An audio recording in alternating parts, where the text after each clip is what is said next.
आगे करो, तालियां बजती रहे।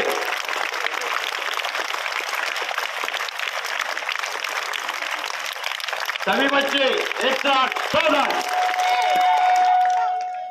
एक साथ झंडे को सलामी देंगे। एक,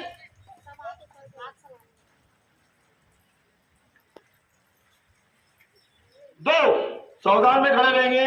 राष्ट्रगीत बजेगा, हरकत नहीं करना है।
विश्राम। मैं सभी मेहमानों का बहुत शुक्रिया अदा करता हूं।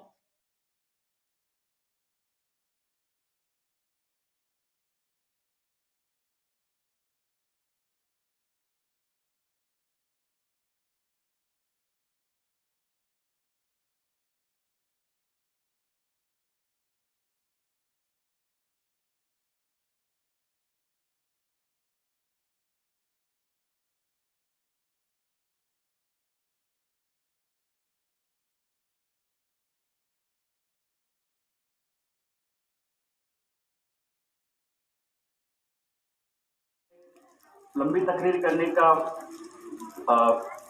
ना मौका है, ना मुनासिब होगा कि बच्चे पानी में भीगते रहे और हम यहाँ शेड में आराम से बैठे रहे।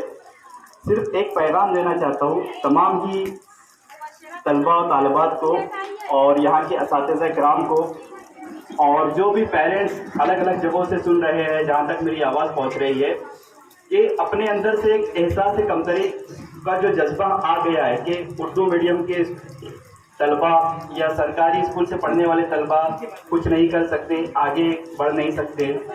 यकीन मानिए अभी मेरे साथ ट्रेनिंग में जो हमारी ट्रेनिंग होती है, जिसमें सारे ऑफिसर IAS, IPS, IRS, इसमें कम से कम 150 से 200 बच्चे ऐसे होते हैं जो किसी न किसी सरकारी स्कूल से पढ़कर आते हैं।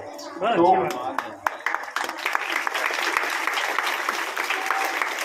आप लोग को जो तालीम मिल रही है इस वक्त, और जिस तरीके से बदलाव हुकूमत कर रही है, निसाब में तब्दीली हो रही है, पढ़ाने की टेक्निक में तब्दीली हो रही है, तो इंशाल्लाह इसका बहुत ज़्यादा फायदा आपको होगा। सिर्फ एक छोटी सी चीज़ ध्यान में रखनी है, जब आप कुछ भी पढ़ रहे हो, कुछ भी आपको सीखना है या कुछ भी बड़ा बनना है, तो एक चीज़ ध्यान में रखिए कि जितनी मेहनत आप कर सकते हैं, जितनी भी मेहनत आप कर सकते हैं, उससे सिर्फ थोड़ी सी ज़्यादा मेहनत करनी है।